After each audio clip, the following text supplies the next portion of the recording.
Hello दोस्तों, good evening. नमो नमः। नमः संस्कृताय। आप सभी का एमएस क्लासेस 1 में मैं माला मैम फिर से हार्दिक स्वागत और अभिनंदन करती हूँ। दोस्तों, हमारा जो है क्लास आज का है स्वप्नवासव दत्तम का सामान्य परिचय। ठीक है, तो सामान्य परिचय दोस्तों प्रश्न हमारा पूछा जाएगा। तो यह जो स्वप्नवासव दत्तम है, यह जो है किसका नाटक है? तो यह एक नाटक है दोस्तों और भास का है। तो स्वप्नवासव दत्तम के रचयिता कौन है दोस्तों? तो भास है। तो आज हम जो है भास का सामान्य परिचय पढ़ेंगे। तो आइए हम लोग स्टार्ट करते हैं भास का सामान्य परिचय। उनका जो नाम क्या है, उनके पिता क्या नाम है, उनका जन्म क्या है, और जो है और वह किस देवता के उपासक हैं, और उनका गुण क्या है, उनका जो है शैली क्या है, उनकी कृतियाँ कितनी है, यह सब आज हम देखेंगे। ठीक है दोस्तों, तो आइए हम लोग स्टार्ट करते हैं अपने इस टॉपिक को। तो महाकवि भास का परिचय देखेंगे। तो यहाँ पे है महाकवि जो भास हैं, महाकवि भास का प्रामाणिक जीवन परिचय अज्ञात है। ठीक है, इनका जो जीवन परिचय अज्ञात है, इनका जो है उपलब्ध नहीं होता है। इनको उपाधि मिली है धावक की। जो भास है, इनको एक उपाधि मिली है धावक की। पूछ लेगा धावक उपाधि किस कवि का है? तो भास का है। ठीक है, इनका गोत्र कौन है? जो गोत्र इनका है, जो भास का गोत्र कौन सा है दोस्तों?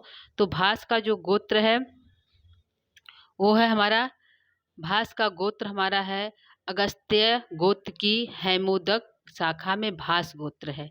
ठीक है, इनका गोत्र भास गोत्र है दोस्तों, लेकिन अगस्त्य गोत्र की हैमोदक शाखा में उत्पन्न हुआ है, तो इसलिए इनका जो गोत्र होगा भास होगा। इनका जन्म कब हुआ था? जन्म समय क्या है भास का? इनका जन्म समय दोस्तों 1000 ईसा पूर्व से 200 ईसा के मध्य इनका जन्म हुआ था। ठीक है, यह ध्यान रखिए दोस्तों, यह जो है परिचय जो है प्रमाणित जीवन परिचय जो है अज्ञात है, वास्तविक रूप से उपलब्ध नहीं है। यह उपासक किस देवता के थे? जो भास है वह किस कवि के उपासक थे? तो वैष्णव धर्म के थे। एक जो दो हमारे कवि हैं भास और माघ, ये दो ही कवि हमारे जो है मुख्य रूप से सामान्यतः वैष्णव के उपासक हैं। और जो सारे कवि हमारे और सभी कालिदास, भारवी, भवभूति, ये जो सभी कवि हैं वह जो है शिव के उपासक कहे जाते हैं। ठीक है, तो मुख्य रूप से जो है दो ही कवि सामान्यतः कुछ मिलता है कि जो है भास और माघ जो है वैष्णव धर्म को मानने वाले हैं। इनकी रीति कौन सी है? तो जो है भास की रीति है वैदर्भी है। ठीक है दोस्तों, तो वैदर्भी हमारी कालिदास की भी रीति है दोस्तों, ध्यान रखिएगा। तो भास की भी रीति कौन सी है? वैदर्भी रीति है। गुण कौन सा इनको जो है गुण कौन सा प्रसिद्ध पसंद है इनको? तो इनकी रचनाओं में प्रसाद, माधुर एवं ओज तीनों गुणों का प्रयोग किया जाता है। ठीक है, रस कौन सा है दोस्तों? तो रस हमारे हैं इनके, जो है रस हमारा कौन सा है? तो रस है दोस्तों, यहाँ पे देखिए रस है मुक्तः श्रृंगार और वीर रस। ठीक है, जो स्वप्नवासव दत्तम में है। इन्होंने भास ने कुल 13 नाटक लिखे हैं। तो उसमें से कुल नाटक वीर रस से संबंधित है, और कुछ नाटक दोस्तों श्रृंगार रस से। तो यहाँ पूछा इनके मुक्तः जो है रस कौन सा है? तो श्रृंगार और वीर दोनों प्राप्त होते हैं। ठीक है, तो श्रृंगार भी प्राप्त होता और वीर रस भी। ठीक है, इनकी शैली कैसी है? तो इनकी जो भाषा है सरल भाषा का प्रयोग, अकृत्रिम शैली है। ठीक है, शैली क्या है? अकृत्रिम शैली है, और जो है सरल भाषा का प्रयोग किया है। ठीक है, अगला देखते हैं दोस्तों। अगला है हमारा प्रिय अलंकार क्या है? ठीक है, इनका प्रिय अलंकार क्या है दोस्तों? तो अ- अनुप्रास है। क्या है? अनुप्रास है, उपमा है, स्वभावोक्ति है, उत्प्रेक्षा है, रूपक है आदि। इनका जो है मुख्य रूप से 3-4 जो है अलंकार प्राप्त होता। अनुप्रास अलंकार, उपमा अलंकार, स्वभावोक्ति अलंकार, उत्प्रेक्षा अलंकार और रूपक अलंकार इनका जो है प्रिय अलंकार है। भास की कृतियां कितनी है? ठीक है, यहाँ पे है भास की कृतियां जो है कृतियां हैं। तो एक तिरुवांकुर नगर के निवासी हैं। ठीक है, कहा जाता है कि एक तिरुवांकुर नगर के निवासी टी एस इली शास्त्री, क्या है? टी गणपति शास्त्री हैं। क्या है? टी गणपति शास्त्री ने सन 1910 और 1912 के में भास नाटक चक्रम। ठीक है, इन्होंने जो भास के 13 नाटक प्राप्त होते हैं। तो ये जो है टी गणपति शास्त्री ने भास नाटक चक्रम नाम से एक ग्रंथ लिखा, और उसी में जो है भास के 13 नाटकों का संग्रह किया। ठीक है, इन्होंने जो है 13 नाटक है, अलग अलग थे। तो उन्होंने जो है गणपति शास्त्री ने 13 जो है नाटकों का समावेश किया, इकट्ठा किया और उन 13 नाटकों को जो है भास नाटक चक्रम नाम से उस 13 नाटकों को एक ही बुक में समाहित कर दिया। तो यहाँ पे प्रश्न होगा दोस्तों कि भास नाटक चक्रम जो ग्रंथ है वह किसके द्वारा प्रतिपादित है, किसने जो है संग्रहित किया है, तो टी गणपति शास्त्री द्वारा। ठीक है। और जो है यहाँ पे है 13 नाटकों का संग्रह अनंत शयन ग्रंथमाला त्रिवेंद्रम में से प्रकाशित हुआ। तो यह जो ग्रंथ है दोस्तों कहाँ से प्रकाशित हुआ है, तो त्रिवेंद्रम से प्रकाशित हुआ है। अनंत शयन ग्रंथमाला एक है, संग्रह में त्रिवेंद्रम से यह जो है ग्रंथ जो है प्रकाशित हुआ है। ठीक है दोस्तों, तो आइए आगे हम लोग देखते हैं। आगे हमारा है कि कथा वस्तु के आधार पर, जो कथा वस्तु है उसके आधार पर भास के कुल 13 नाटक प्राप्त होते हैं। ठीक है दोस्तों, हमने बताया उनके कुल 13 नाटक है, लेकिन इन 13 नाटकों का वर्गीकृत किया गया है, यानी कि इसको 3-4 भागों में बांटा गया है। जैसे हमारा एक हो गया रामायण मूलक, दूसरा महाभारत, तीसरा उदयन कथा मूलक और चौथा कल्पना मूलक। ठीक है, तो इनको जो है 4 भागों में विभाजित किया है भास के 13 नाटकों को। जैसे हमारा कथा वस्तु के आधार पर क्या है दोस्तों, जैसे हमारा यहाँ पे हमारा है कथा वस्तु के आधार पर। ठीक है, इसको देखिएगा, कथा वस्तु के आधार पर भास के नाटकों को वर्गीकरण, तो इनको 4 भागों में बांटा गया। एक है रामायण मूलक, ठीक है, दूसरा महाभारत मूलक और तीसरा उदयन कथा मूलक और चौथा है कल्पना प्रसूत, यानी 4 तरह की रचनाएं की है। तो यह यहाँ पे प्रश्न हमारे 4 बनते हैं दोस्तों कि भास की रामायण मूलक रचनाएं कितनी है। ठीक है, प्रश्न होगा, फिर से सुनिए, भास के रामायण मूलक रचनाएं जो है कितनी है, तो 2 है। तो कौन कौन सा है दोस्तों, तो अभिषेक नाटकम है, पहला क्या है अभिषेक नाटकम और दूसरा क्या है प्रतिमा नाटकम। 2 नाटक जो है भास का रामायण मूलक नाटक है। ठीक है, अब यहाँ पे दूसरा प्रश्न पूछेगा, महाभारत मूलक नाटक कुल कितने हैं। ठीक है, कितने हैं दोस्तों, तो गिन लेते हैं, 1 2 3 4 5 6 और 7। ठीक है, यहाँ पे जो है हमारे जो है यहाँ पे 6 शो कर रहा है। तो हाँ, हमारे जो है इतने नाटक जो है हमारे जो है भास के महाभारत पर आधारित है। मुख्य रूप से 7 नाटक है, एक इसमें से देखते हैं दोस्तों, आगे है, हाँ 7 है, मुख्य रूप से जो है महाभारत पे 7 नाटक है।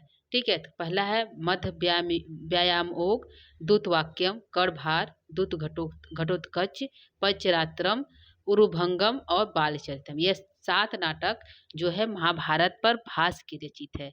तो पूछेगा महाभारत पर कुल कितने नाटक भास के, तो 7 है। रामायण पर कितने नाटक है, तो 2 है। तो पूछेगा कि महाभारत पर 7 नाटक कौन कौन से हैं। मान लीजिए 4 दे दिया, 1 दे दिया, कौन सा इसमें से नहीं है, तो 7 याद होना चाहिए दोस्तों। पहला है मध्य व्यायोग, दूसरा दूतवाक्यम, तीसरा कड़भार और चौथा दूत घटोत्कच, 5वां पंचरात्रम, 6वां उरुभंग और 7वां बालचरितम। यह जो है 7 नाटक जो है महाभारत पे है। अब तीसरा आता है दोस्तों, तीसरा हमारा कौन सा है, तीसरा उदय मूलक। उदय मूलक कथा 2 है, पहला है प्रतिज्ञा युगंधरायर, दूसरा स्वप्नवासदत्तम। जो प्रतिज्ञा युगंधरायर है यह उदयन का पहला भाग है। ठीक है, जो प्रतिज्ञा युगंधरायर है यह नाटक जो है उदयन कथा के अनुसार पहला भाग है और दूसरा भाग जो है स्वप्नवासव दत्तम है। ठीक है, दोनों नाटक एक का पूर्व भाग है, दूसरा का उत्तर भाग है। ठीक है, तो 2 नाटक जो है उदयन मूलक, उदयन पर 2 नाटक लिखे गए हैं, प्रतिज्ञा युगंधरायर और स्वप्नवासन दत्तम। तो यह पूछ लेगा उदयन कथा मूलक कुल कितने हैं भास के, तो 2 हैं दोस्तों, प्रतिज्ञा युगंधरायर और उदयन मूलक स्वप्नवासन दत्तम। अब देखते हैं कल्पना मूलक रचनाएं। तो कल्पना मूलक रचनाएं भी इनकी 2 हैं, कौन कौन से, अभिमारक है और दरिद्र चारु दत्त है। ठीक है, कौन से हैं, अभिमारक है और दरिद्र चारु दत्त है। यह 2 नाटक जो है कल्पना मूलक है, किनके, भास के। तो कुल कितने नाटक दोस्तों भास के, 7। ठीक है, तो रामायण पे कितने नाटक हैं दोस्तों, 2 हैं, कौन कौन से, अभिषेक नाटकम और प्रतिमा नाटकम। महाभारत पर आधारित नाटक कुल कितने हैं दोस्तों, तो 7 हैं, कौन कौन से, मध्यम व्यायोग, दूसरा दूतवाक्यम, तीसरा कड़भार, चौथा दूत घटोत्कच, 5वां पंचरात्रम, 6वां उरुभंग और 7वां जो है बालचरितम। उदयन मूलक कथा कितने हैं, 2 हैं कि दोस्तों, प्रतिज्ञा योगंधरायर और स्वप्नवासनोत्तम। कल्पना प्रसूत कितने हैं दोस्तों, तो 2 है, अभिमारकम और जो है दरिद्र चारुदत्त। ठीक है, तो यह जो है 2 नाटक हमारे जो है 13 नाटक कुल जो है भास के प्राप्त होते हैं, इसको ध्यान दीजिएगा। आगे देखते हैं दोस्तों कि यह जो है 13 नाटक जो है उनका हम संक्षिप्त परिचय देखेंगे कि हमारा जो है अभिषेक नाटकम में क्या है, कितने अंकों में बटा हुआ है, प्रतिमा नाटक में क्या है जो राम पे आधारित है, रामायण पे आधारित है, और जो है मध्यम व्यायोग कौन सी कथा। तो छोटी छोटी हम उनका सामान्य परिचय देखते हैं दोस्तों। हो सकता है कहानी के अंदर पूछ दे कि मध्यम व्यायोग के अंतर्गत कौन सी घटना है, या उसमें पांडवों के जो है भीम भीम के द्वारा घटोत्कच का वध किया जाता है, तो इसमें यह कहानी है। ठीक है, तो आइए हम लोग क्रम से पढ़ते हैं। इसका जो है पहला कौन सा है, पहला है अभिषेक नाटकम। अभिषेक नाटकम दोस्तों महाभारत पे आधारित है। ठीक है, तो पूछेगा अभिषेक नाटकम में कुल कितने अंक है, तो 6 अंक है। कितने हैं दोस्तों, 6 अंक है। ठीक है, 6 अंकों का नाटक है। इसमें किष्किंधा कांड से लेकर, इससे पूछेगा जो अभिषेक नाटकम में कहाँ से कहाँ तक है, तो किष्किंधा कांड से लेकर और लंका कांड तक की संपूर्ण कथा संक्षेप में की गई, यानी कि इनके बाल कांड, अयोध्या कांड, अरड़ कांड, यह सब इसमें नहीं है। ठीक है, अभिषेक नाटक में यह जो पूर्व के जो कांड है वह नहीं है। किष्किंधा कांड से लेकर लंका कांड तक का वर्णन हमारा जो अभिषेक नाटक में है। दूसरा देखते हैं प्रतिमा नाटक। प्रतिमा नाटक भी दोस्तों यह भी हमारा रामायण पर आधारित है, और इसमें 7 अंक है। अभिषेक नाटक में 6 अंक है और प्रतिमा नाटक में 7 अंक है। तो इनमें भी राम के जीवन का वर्णन है। क्या है, इनमें भी राम का जीवन का वर्णन है। अभिषेक नाटक में भी राम के जीवन का वर्णन है। ठीक है दोस्तों, आगे देखते हैं। तीसरा हमारा जो है मध्यम व्यायोग। तो मध्यम व्यायोग दोस्तों हमारा कहाँ से स्टार्ट है, यह महाभारत से लिया गया है। ठीक है, तो इसमें यह एक अंक का व्यायोग नामक रूपक है। क्या है, यह एक रूपक है। ठीक है, नाटक के अंतर्गत रूपक भी आता है दोस्तों। तो हम कह सकते हैं कि जो मध्यम व्यायोग है यह एक अंक का है, एकांकी इसको कह सकते हैं, और इसे हम रूपक भी कह सकते हैं। ठीक है, इसमें मध्यम का अर्थ होता है जो मध्य में होते हैं, यानी 5 पांडवों के बीच में जो मध्यम थे, तो युधिष्ठिर, भीम, अर्जुन, नकुल, सहदेव। तो मध्यम जो है, मध्यम पांडव भीम के द्वारा घटोत्कच, ठीक है, एक घटोत्कच के हाथ से एक ब्राह्मण पुत्र को बचाने का वर्णन है। तो दोस्तों यह घटोत्कच कौन है, तो यह घटोत्कच भीम का ही पुत्र है। ठीक है, भीम का पुत्र, और इसको पता नहीं था कि भीम इनके पिता है, और भीम को पता नहीं था कि घटोत्कच उनके पुत्र हैं। ठीक है, तो इसी घटोत्कच से जो भीम ने एक ब्राह्मण पुत्र को बचाने का वर्णन है। भीम अपने पुत्र घटोत्कच को लेकर आनंदित होते हैं, और हिडिंबा से उनका पुनर्मिलन होता है। यानी ये पूछ लेगा हिडिंबा का पुनर्मिलन किस भास के किस नाटक में है, तो मध्यम व्यायोग में जो है हिडिंबा का पुनर्मिलन होता है, इस नाटक में है। यानी घटोत्कच से एक ब्राह्मण पुत्र की रक्षा कौन करता है, तो भीम करते हैं। किस नाटक में, मध्यम व्यायोग में। तो इस तरह के ऐसे प्रश्न हमारे यहाँ पूछ सकता है दोस्तों, तो इसको ध्यान रखिएगा। अगला देते हैं दूत वाक्यम। दूत वाक्यम जो है एक एकांकी है। एकांकी यानी रूपक दोस्तों हमने पहले बताया, एकांकी माने एक अंक जिसमें है, और इसको रूपक भी कहते हैं। तो दूसरा हो गया जो महाभारत पे है, तो हमारा क्या है, दूत वाक्यम। इसमें दूत बनकर जाते हैं। तो कौन दूत बनकर जाता है, श्री कृष्ण जाते हैं। किसके पास जाते हैं, कौरव के पास जाते हैं। संधि प्रस्ताव रखते हैं तो कौरव के पास जो है संधि प्रस्ताव रखते हैं। ठीक है, लेकिन दुर्योधन जो है इस संधि प्रस्ताव को नहीं मानता है, और यह जो कृष्ण भगवान जो दूत बनकर जाते हैं, यह कि पांडवों को वो कुछ राज दे दे और जो है युद्ध टल जाए, लेकिन यह जो है प्रस्ताव दुर्योधन स्वीकार नहीं करता और पुनः युद्ध होता है। तो इसमें दूत वाक्यम का अर्थ है कि श्री कृष्ण इसमें दूत बनकर दुर्योधन के पास जाते हैं।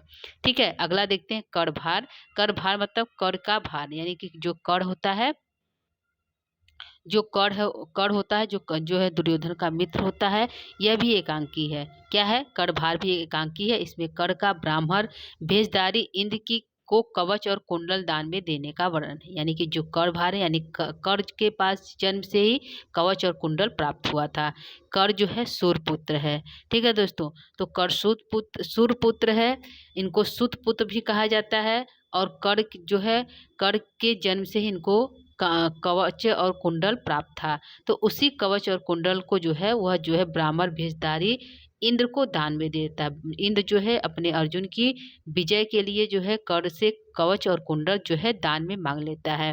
ठीक है, तो यहाँ पे है इंद्र भेषधारी इंद्र को कवच और कुंडल दान में देता है। तो यहाँ पे होगा कि कर्ण के द्वारा किसे कवच और कुंडल दान में दिया गया, तो इंद्र ने कौन सा भेष धारण करके आया था, तो एक जो है ब्राह्मण का भेष धारण करके आया था।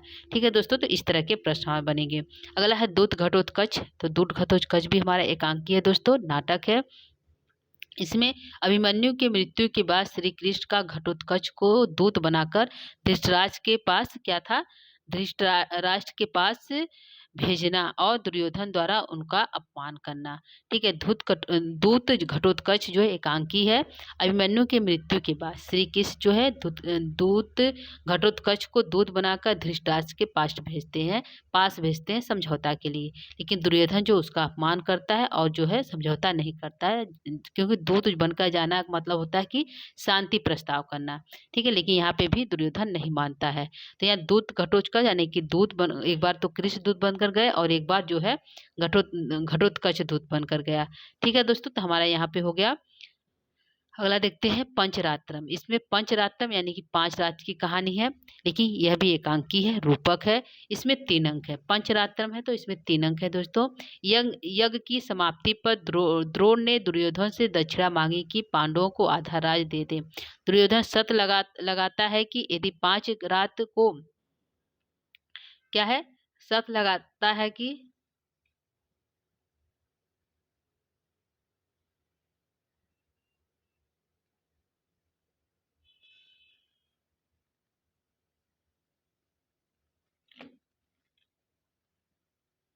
ठीक है दोस्तों, थोड़ा दिक्कत होगा दोस्तों, उसके लिए खेद है, क्षमा चाहती हूँ। आगे हम देखते हैं।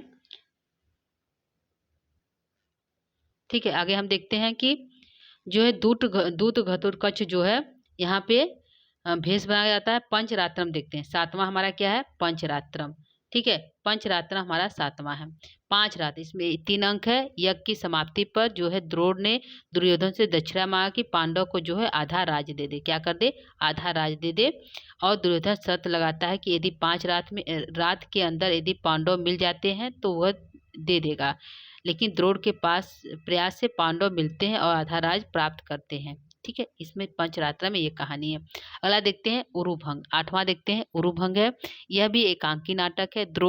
द्रौपदी के अपमान के बाद जब युद्ध हुआ था, द्रुतक्रीड़ा हुआ था, तो उसमें द्रौपदी का बहुत अपमान हुआ था दोस्तों। तो वहाँ पे भीम जो है प्रण लेते हैं कि दुर्योधन का जंघा ही तोड़ने के बाद उनका जो है खून से ही मैं तुम्हारे जो है बालों को संवारूंगी। तो यहाँ पे उरुभंग का अर्थ है कि दोस्तों दुर्योधन के जंघा के तोड़ने का। ठीक है, तो क्यों तोड़ते हैं भीम, क्योंकि यहाँ पे जो है द्रौपदी का अपमान उसी समय प्रण लिए थे। तो द्रौपदी के अपमान के समय प्रतिकार स्वरूप भीम द्वारा ठीक है, दुर्योधन की जंघा को तोड़ करके उसके मारने का वर्णन जो है इसमें उरुभंग में प्राप्त होता है। ठीक है, अगला दोस्तों देखते हैं बाल चरित्र। बाल चरित्र 5 अंक का है। इसमें कृष्ण के जन्म से लेकर कंस वध तक की कथा है। ठीक है, 5 अंक है। और इसमें जो है कृष्ण के जन्म से लेकर जो है कृष्ण के जन्म से लेकर उनके जो है कंस के वध तक की वर्णन है। अगला देखते हैं चारुदत्त। चारुदत्त इसमें 4 अंक है। ठीक है दोस्तों, इसमें निर्धन ब्राह्मण चारुदत्त और बसंत सेना का प्रेम कथा है। और बसंत सेना कौन है दोस्तों, तो एक बेश्या थी। और चारुदत्त की पत्नी का नाम धूता है और उनके एक पुत्र था जिसका नाम रोशन था। ठीक है, तो चारुदत्त जो है नाटक वहीं से भाष ने लिया है। ठीक है दोस्तों, तो यहाँ पे जो है इसमें जो है चारुदत्त और बेश्या बसंत सेना की प्रेम कथा है। अगला देखते हैं अभिमारक। ठीक है दोस्तों, अगला क्या है, अभिमारक। अभिमारक क्या है दोस्तों, तो यह भी एक नाटक है। 6 अंक है। इसमें राजकुमार अभिमारक का राजा कुंती भोज की पुत्री कुरंगी के साथ प्रणय विवाह किया गया था। ठीक है, तो यह दो जो है नाटक हमारा किनका, भास का कल्पना प्रसूत है। एक चारुदत्त और दूसरा जो है अभिमारक। तो अभिमारक 6 अंक का है। इसमें राजकुमार अभिमारक की और कुंती भोज, ठीक है, कुंती भोज की पुत्री कुरंगी, ठीक है, कुंती भोज की पुत्री कुरंगी के साथ प्रणय विवाह का वर्णन किया गया है। अगला है प्रतिज्ञा योगनराय, जो उदयन मूलक कथा है। 2 है, स्वप्नवतम और उदयन मूलक। तो इसमें इस जो प्रतिज्ञा योगनराय में 4 अंक है। कितने दोस्तों, 4 अंक है। और उदयन के वासवदत्ता से प्रेम और विवाह का वर्णन इसमें प्राप्त होता है। ठीक है, तो इसमें 4 अंक है, लेकिन स्वप्न वासवदत्ता में 6 अंक है। ठीक है दोस्तों, और उसमें जो है स्वप्न में जो है स्वप्न में वासुदत्ता को उदयन देखता है, इसीलिए इस जो है कथा का नाटक का नाम स्वप्न वासन दत्तम पड़ा। ठीक है, तो एगोंधराय द्वारा उदयन को प्रदोत के द्वारा यहाँ से छुड़ाने और उनकी नीतिमत्ता का वर्णन किया गया है ये प्रतिज्ञा योगंधराय में। अगला हमारा है कौन सा है, अगला स्वप्न वासन दत्तम। तो स्वप्न वासन दत्तम जो है यह भी उदयन मूलक कथा, इसमें 6 अंक है। ध्यान रखिएगा, प्रतिज्ञा योगंधराय में 4 अंक है और जो है स्वप्न वासन दत्तम में 6 अंक है। ठीक है, युगंधराय का वासवदत्ता के मरने के क्या है, वासवदत्ता के मरने के प्रवाद को फैलाकर उदयन का पद्मावती से विवाह करना तथा उदयन के अपहरण राज्य को पुनः प्राप्त कराने का वर्णन है। ठीक है, जो स्वप्न में 6 अंक का है, इसमें वासवदत्ता को जला दिया जाता है या झूठी खबर फैला दी जाती है। उसके बाद जो है पद्मावती से उदयन का पुनः विवाह हो जाता है और विवाह होने के बाद जो है उदयन का खोया हुआ राज प्राप्त हो जाता है। उसके बाद जो है वासुदत्ता पुनः जो है सामने आ जाती है। ठीक है, तो यह जो है स्वप्न की कथा है। अगला देखते हैं दोस्तों, थोड़ा सा हम जो है स्वप्न वासवदत्तम का परिचय। अभी हमने देखा दोस्तों भास का परिचय। भास के कुल 13 नाटक है। 13 नाटक को 4 भागों में बांटा गया, रामायण मूलक, महाभारत मूलक, उदयन मूलक और जो है कल्पना प्रसूत। और उन नाटकों का हम 13 नाटकों का संक्षिप्त परिचय भी देखें। ठीक है दोस्तों, इतना हमारा हो गया। अगला हम देखते हैं स्वप्न वासवदत्तम का परिचय, जो हमारा नाटक है, क्योंकि परीक्षा में स्वप्न वासवदत्तम जो है सिलेबस में लगा हुआ है दोस्तों, बिहार के यह स्टेट में लगा हुआ है और इससे जो है प्रश्न दोस्तों बिहार की जो टीचर वैकेंसी है उसमें भी इससे प्रश्न आएगा। तो यहाँ पर जो है स्वप्न वासवदत्तम का ही हम परिचय देखते हैं कि स्वप्न वासवदत्तम के लेखक कौन है, तो भास है। ठीक है, और यह इसकी विधा क्या है, तो स्वप्न वासवदत्तम एक नाटक है। भास ने कुल 13 नाटक लिखे, तो उनकी जितनी भी है रचनाएं वह नाटक ही है। तो जो है स्वप्न वासवदत्तम कैसी विधा है, तो नाटक विधा है। ठीक है, अगला है कितने अंक है, तो 6 अंक है। कितने अंक है दोस्तों, 6 अंक है। कहाँ से लिया गया है, उपजीव्य क्या है, तो ऐतिहासिक गुणाद्य की जो है बृहत कथा, क्योंकि अधिकतर सभी कवि ने गुणाद्यकृत जो है उनके बृहत कथा से ही वहाँ से उपजीव लेकर अपनी रचनाएं करते हैं। तो भास ने भी गुणाद्य की बृहत कथा से ही उपजीव लिया और स्वप्न वासवदत्तम की रचना कर दी। इसमें कुल कितने श्लोक हैं पूछेगा। स्वप्न वासवदत्तम में कुल कितने श्लोक है दोस्तों, तो 57। क्योंकि जो स्वप्न वासवदत्तम नाटक है, तो नाटक में दोस्तों गद्य और पद्य दोनों होता है, तो इसमें इसलिए श्लोकों की संख्या कम है। तो कुल कितने श्लोक है, 57 है। कितने हैं दोस्तों, 57 हमारे यहाँ पे श्लोक प्राप्त है। ठीक है, 57 है। तो यहाँ पे हम देख लेते हैं कि 57 श्लोक में जो 6 अंक है, 6 अंक में पहले में कितने श्लोक है, दूसरे में, तीसरे में, चौथे और 6वें में कितने अंक है। तो अंक श्लोकों की श्लोक संख्या और अंक और यहाँ पे श्लोक संख्या। ठीक है, तो प्रथम अंक में जो है कितने श्लोक हैं, स्वप्न वासवदत्तम के कुल 6 अंक है दोस्तों। ध्यान रखिएगा, 6 अंकों में बांटा गया नाटक है। तो पहले अंक में कितने श्लोक है, ठीक है, तो पहले अंक में जो है 16 श्लोक है। कितने हैं, 16 श्लोक है। द्वितीय और तृतीय अंक में क्या, ध्यान रखिएगा दोस्तों, द्वितीय और तृतीय अंक में एक भी श्लोक नहीं है। ठीक है, यह प्रश्न यहाँ से बनेगा कि स्वप्न वासवदत्तम के कौन से अंक में एक भी श्लोक प्राप्त नहीं होते हैं। तो द्वितीय, तृतीय, चतुर्थी, पंचमी, द्वितीय, तृतीय, किसमें, तो द्वितीय तृतीय में हमारे जो है एक भी श्लोक प्राप्त नहीं होता है। ठीक है, पंचम अंक में 13 है। ठीक है, चतुर्थ अंक में 9 है और षष्ठ अंक में 19 है। कुल मिलाकर 57 श्लोक है। ठीक है, फिर ध्यान दीजिएगा दोस्तों, प्रथम अंक में 16 है, द्वितीय और तृतीय श्लोक में एक भी श्लोक नहीं है, पंचम अंक में 13 है, चतुर्थ अंक में 9 है और षष्ठ अंक में 19 है। कुल टोटल योग कितना है, 57 श्लोक है।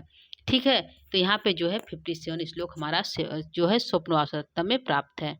आगे देखते हैं कि इस नाटक के जो स्वप्न वासवदत्तम के नाटक के नायक कौन है। ठीक है दोस्तों, नायक पूछेगा, नायिका पूछेगा, उनके माता पिता का नाम पूछेगा, तो उसको देख लेते हैं। तो नायक कौन है, तो उदयन है स्वप्न वासवदत्तम की। नायिका कौन है, वासवदत्ता है। एक और नायिका है जिसका नाम है पद्मावती। ठीक है, और जो है विदूषक कौन है, तो बसंतक है विदूषक। जैसे कि अभिज्ञान शाकुंतलम का विदूषक कौन है, माधव है। उसी पर हमारा जो है बसंतक जो है विदूषक है स्वप्नाश्वर दत्तम के। ठीक है। कंचकी कौन है दोस्तों, तो वादरायण है। उदयन का जो है उदयन का जो है कंचकी वादरायण है। क्या है, यहाँ ध्यान रखिए दोस्तों, उदयन का कंचकी जो है, सही दोस्तों, एक मिनट।